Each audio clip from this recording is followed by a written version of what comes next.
अगर आप एक इंडियन बिजनेस ओनर हैं तो अब आईटीआर फाइल करने की बारी आपकी है। लेकिन बीइंग अ बिजनेस ओनर सबसे पहले आपको यह समझना पड़ेगा कि जो भी बिजनेस आप इंडिया में रन कर रहे हैं, क्या उस बिजनेस पे टैक्स ऑडिट लगेगा या नहीं। एंड जनरली किसी भी बिजनेस में अगर टर्नओवर 1 करोड़ या उससे ज्यादा है तो आप पे इनकम टैक्स ऑडिट के प्रोविजंस लग सकते हैं। या फिर अगर आपके बिजनेस पे कैश रिसीट्स और कैश पेमेंट्स टोटल ट्रांजैक्शंस के 5% या उससे कम है तो आप पे टैक्स ऑडिट के प्रोविजंस लग सकते हैं। लेकिन इस केस में आपको एक बेनिफिट मिलेगा, जो नॉर्मल बिजनेस में 1 करोड़ की टर्नओवर थी वो यहां पे 10 करोड़ की काउंट होगी।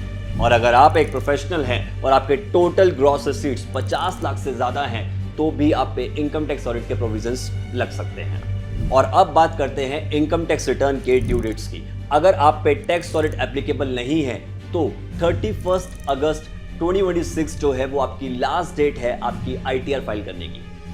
एंड अगर आप पे टैक्स ऑडिट एप्लीकेबल है तो सबसे पहले आपको टैक्स ऑडिट रिपोर्ट सबमिट करनी है टिल 30 सितंबर 2026 तक, एंड देन उसकी आईटीआर फाइल होगी 31 अक्टूबर 2026 तक। एंड ये बिजनेस ओनर, अगर आप अपनी आईटीआर लेट फाइल करते हैं तो आप जानते हैं कि आपको पेनल्टी, इंटरेस्ट ये सब देना पड़ेगा, और उसके साथ साथ जो बेनिफिट्स आपको गवर्नमेंट की साइड से मिलते हैं वो आपको नहीं मिलेंगे।